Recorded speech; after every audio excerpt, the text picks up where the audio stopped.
Assalomu alaykum. Yangiliklar Uz TV kanaliga xush kelibsiz. Agar kanalda yangi bo'lsangiz, podpisatsiya va qo'ng'iroqcha tugmasini bosib qo'ying va eng so'nggi yangiliklarni bizning kanalda kuzatib boring. Deklaratsiya to'ldirmasdan chegaradan olib chiqiladigan va olib kiriladigan valyuta miqdori ko'paytirildi.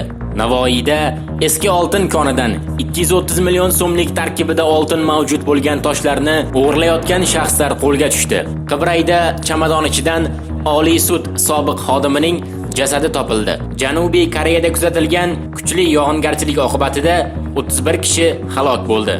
O'zbekiston Islom harakati yetakchilari Tohir Yo'ldosh va Juma Namangoniga tasvirchilik qilgan xorazmlik erkak 7 yilga ozodlikdan mahrum etildi. Oq uy yaqinidagi otishma sabab Trump matbuot anjumanidan chiqib ketdi. Toshkentdagi Farhod dehqon bozori hududidan 150 gram OP giyohvandlik vositasini 19,5 million so'mga sotib olgan shaxs ushlandi. Deklaratsiya to'ldirmasdan chegaradan olib chiqiladigan va olib kiriladigan valyuta miqdori ko'paytirildi. O'zbekiston Respublikasi Vazirlar Mahkamasining 2020-yil 10-avgustdagi 472-sonli qaroriga ko'ra hukumatning ayrim qarorlariga o'zgartirish va qo'shimchalar kiritildi. Hukumatning yangi qaroriga ko'ra O'zbekiston Respublikasining valyutani tartibga solish to'g'risidagi qonuni ijrosidan qabul qilingan Vazirlar Mahkamasining 2018-yil 30-yanvardagi 66-sonli jismoniy shaxslar tomonidan naqd xorijiy valyutani O'zbekiston Respublikasining bojxona chegarasi orqali olib kirish va olib chiqib ketish qoidalarini tasdiqlash haqidagi qaroriga o'zgartirish va qo'shimchalar kiritildi. Unga ko'ra, 2020-yilning 1-sentyabridan boshlab jismoniy shaxslar tomonidan olib kirilayotgan va olib chiqib ketilayotgan 70 million so'm ekvivalentidan ortiq O'zbekiston naqd valyutasi va yoki naqd chet el valyutasi uchun deklaratsiya to'ldiriladi. Hozir amalda bo'lib turgan qoidaga ko'ra, bu 2000 AQSh dollariga teng. Shuningdek, 100 million so'mga teng yoki undan oshmaydigan naqd valyutani O'zbekistondan tashqariga bojxona nazorati qoidalariga amal qilgan holda cheklovlarsiz olib chiqish mumkin bo'ladi. Hozir amalda bo'lib turgan qoidaga ko'ra 5000 AQSh dollariga teng. Navoiyda eski oltin konidan 230 million so'mlik tarkibida oltin mavjud bo'lgan toshlarni o'g'irlayotgan shaxslar qo'lga tushdi. Navoiy viloyatida eski kondan tarkibida oltin mavjud toshlarni o'g'irlagan 2 nafar shaxs Milliy gvardiya va Ichki ishlar bo'limi xodimlarining tezkor tadbirida qo'lga olindi. Bu haqda Ichki ishlar vazirligining axborot xizmati xabar qilgan. Xabarga ko'ra, o'tkazilgan tezkor tadbir natijasida Uchquduq tumanida joylashgan Aygul partiya deb nomlangan eski oltin konidan tarkibida oltin zarralari bo'lgan toshlarni noqonuniy yo'l bilan qazib olgan Xatirchi tumanida yashovchi fuqarolar TJ va SM qo'lga olingan.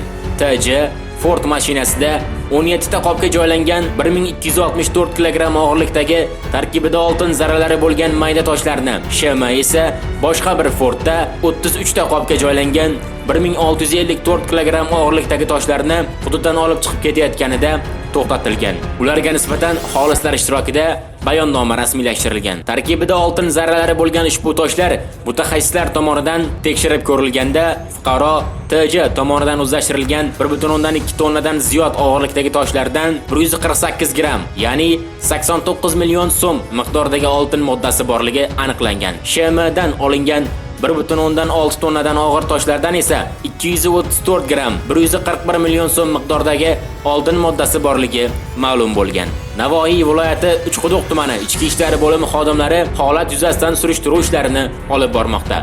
Qibrayda chamadon ichidan Oliy sud sobiq xodimining jasadi topildi. Toshkent viloyati Qibray tumanida sayohat chamadonidan murda topildi. Bu haqda Bosh prokuraturaga tayanib Xabar.uz xabar berdi. Ma'lumotlarga ko'ra, 8-avgust kuni Qibray tumani Ichki ishlar bo'limiga Qodiriya Geslar Kaksadi unitar korxonasi 11-sonli GESining 2-avan kamerasida sayohat chamadoniga inson jasadi joylashgani haqida xabar kelib tushgan. Hodisa joyi ko'zdan kechirilganda, yarim ochiq holatdagi Biahao sayohat chamadoni ichidan erkak kishining jasadi borligi aniqlangan. Murdani ko'zdan kechirish davomida uning badanida tan jarohati va undan qolgan izlar aniqlanmagan. Shimining cho'ntagidan jami 410 ming so'm miqdorda naqd pul topilgan. Olib borilgan tergov va tezkor qidiruv harakatlari natijasida murdaning shaxsiga oydinlik kiritilgan. U 1968-yilda Samarqand viloyatida tug'ilgan. Poytaxtning Yakkasaroy tumanida istiqomat qilib kelgan A bo'lib chiqqan.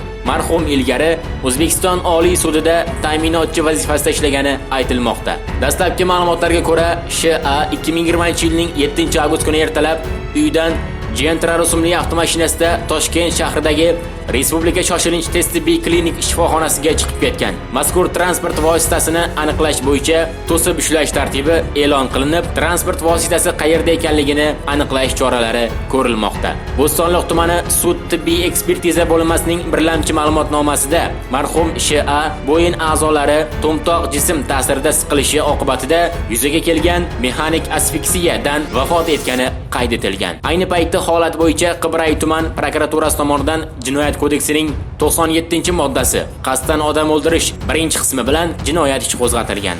Jinoyatni fosh etish maqsadida Toshkent viloyati Ichki ishlar bosh boshqarmasi, Toshkent shahar Ichki ishlar bosh boshqarmasi hamda tuman ichki ishlar bo'limi xodimlaridan iborat tezkor guruh tashkil etilib, tergov hamda tezkor qidiruv harakatlari amalga oshirilmoqda, deyiladi xabarda. Janubiy Koreyada kuzatilgan kuchli yog'ingarchilik oqibatida 31 kishi halok bo'ldi. Janubiy Koreyada oy boshidan buyon davom etib kelayotgan kuchli yog'ingarchilik oqibatida yuzaga kelgan suv toshqinlari va ko'chkilar sabab kamida 31 kishi halok bo'ldi. Yana 11 kishi bedarak yo'qolganlar safida. Bu haqda Tabiiy ofatlarga qarshi turish markaziy shtabiga tayanib TASS xabar berdi. O'tgan dam olish kunlari Kvanju shahrida, shuningdek Janubiy va Shimoliy Cholla provinsiyalarida 13 kishi halok bo'lgan. Mamlakatdagi 11 ta shahar va provinsiyada suv toshqinlari xavfi sabab 7000 ga yaqin odam evakuatsiya qilingan. 3,4 ming fuqaro vaqtinchalik yashash punktlarida qolmoqda. Ma'lumotlarga ko'ra, 14 mingdan ortiq uy-joylar va jamoat binolari, shuningdek 4,3 mingga yaqin ko'prik va avtomobil trassalariga shikast yetgan. Hozirga qadar 700 ga yaqin ko'chki qayd etilgan. 25 ming gektar qishloq xo'jaligi mahsulotlari suv ostida qolib ketgan. Kuchli yog'ingarchilik qator temir yo'l uchastkalarida harakatlarning to'xtab qolishiga sabab bo'lgan. Avvalroq Janubiy Koreyada kuchli sel kelishi oqibatida 10 dan ortiq odam halok bo'lgani to'g'risida xabar berilganda, ta'kidlanishicha, tabiiy ofat oqibatlari bilan kurashish uchun 25 mingdan ortiq politsiyachi va qutqaruvchilar, shuningdek ko'ngillilar jalb qilingan. O'zbekiston Islom harakati yetakchilari Tohir Yo'ldosh va Juma Namangoniga tasvirchilik qilgan xorazmlik erkak 7 yilga ozodlikdan mahrum etildi.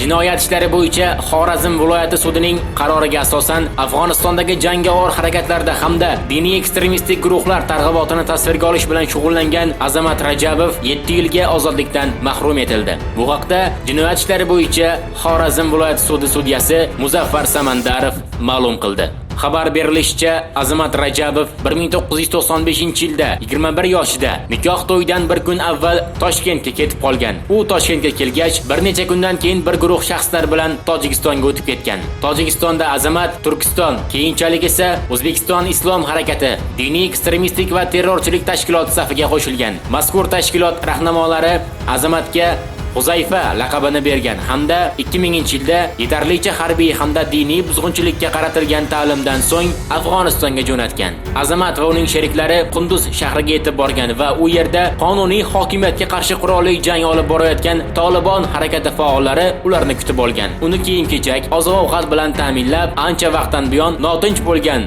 Mozori Sharif shahriga olib borgan. Mozori Sharifda Azamat ushbu tashkilotning targ'ibot guruhiga qo'shilgan. Video tasvirchilik bobida bilim va malaka ega ekanini bildirgach, uning zimmasiga ayni shu vazifa yuklangan. Qayd etilishicha, shu tariqa Azamat Tohir Yo'ldosh, Juma Namangoni kabilarning yaqin hamrohi va dastyoriga aylangan. Azamat ularning harakatlari, ma'ruza va nutqlariga daxldor voqealar tafsiloti aks etgan yuzlab video tasvirlar, hujjatli filmlarni suratga olgan. Bunday video tasvirlar arab, fors tillarida tarqatilgan. Jang manzaralaridan birini tasvirga tushirish chog'ida Azamat og'ir yaralangan, lekin o'z rahnamosining g'amxo'rligi bilan yana oyoqqa turgan. Tuzalishi bilan yana jang maydoniga qaytgan. Tohir Yo'ldoshning ko'rsatmasiga muvofiq, eri jangda halok bo'lgan xorazmlik ayol Ollaberganova shar'iy yo'l bilan Azamatga nikohlab berilgan. Bu oila bir muddat Pokistonda yashagan. Biroq Juma Namangoniy va Tohir Yo'ldosh yo'q qilingach, Azamat o'z ayoli va farzandlari bilan Eronga ketgan.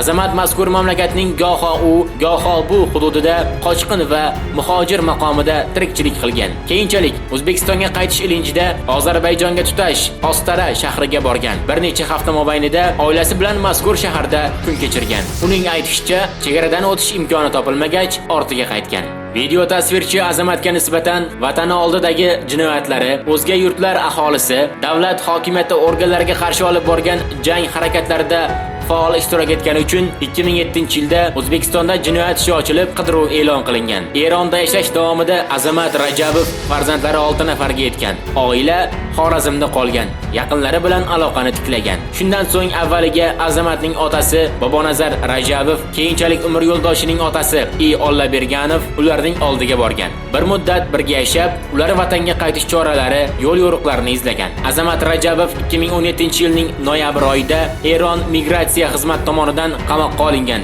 Muhojirning bir necha oylik hayoti ana shu muassasada kechgan. Shu vaqt ichida uni o'z yurtiga jo'natish choralari ko'rilgan. Azamat samolyotda Tehrondan Toshkentga jo'natilgan, biroq u xalqaro norma talablariga muvofiq ertasi kuniyoq ortiga qaytarilgan. Eronga qaytgan muhojir yana qochoqlar lageriga tushgan.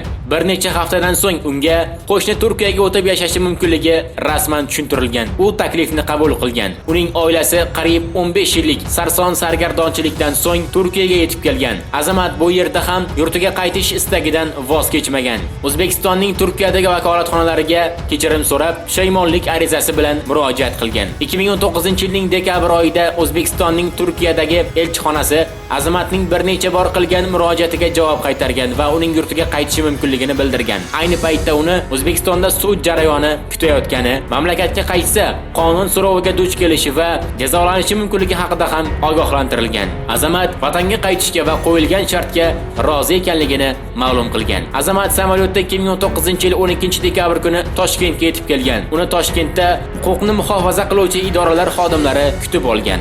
Azamat Rajabovga nisbatan tergov organi tomonidan Jinoyat kodeksining 154-moddasi 1-qismi yollanish, 159-moddasi 3-qismi A va B bandlari, O'zbekiston Respublikasi konstitutsiyaviy tuzumga tajovuz qilish, 223-moddasi 2-qismi B va V bandlari, qonunga xilof ravishda chet elga chiqish yoki O'zbekiston Respublikasiga kirish, taqiqlangan tashkilotni tuzish va ularning faoliyatida ishtirok etganligi nazarda tutuvchi 244-moddasi 1-qismi diniy ekstremistik, separatistik, fundamentalistik yoki boshqa taqiqlangan tashkilotlar tuzish, ularga rahbarlik qilish, ularda ishtirok etish bo'yicha ayblov qo'yilgan. Azamat Rajabov o'z aybini tan oldi. Unga iqrorlik bildirgan holda pushaymonligini bildirdi. Azamatning qilmishlari jinoyat ishlari bo'yicha viloyat sudi tomonidan ko'rib chiqildi.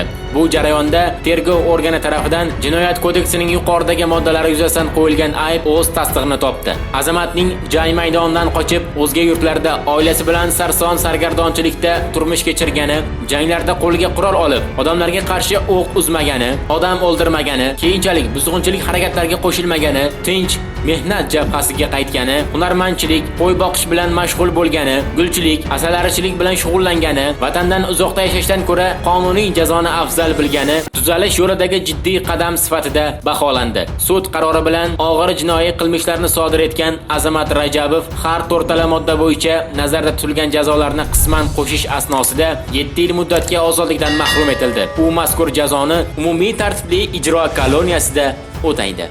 Oq uy yaqinidagi otishma sabab Trump matbuot anjumanidan chiqib ketdi. AQSh prezidenti Donald Trump matbuot anjumanidagi chiqishi kutilmaganda to'xtatilib, u minbardan olib chiqib ketildi. Keyinroq prezident yana jurnalistlar qarshisiga qaytgan deb xabar beradi SNBC.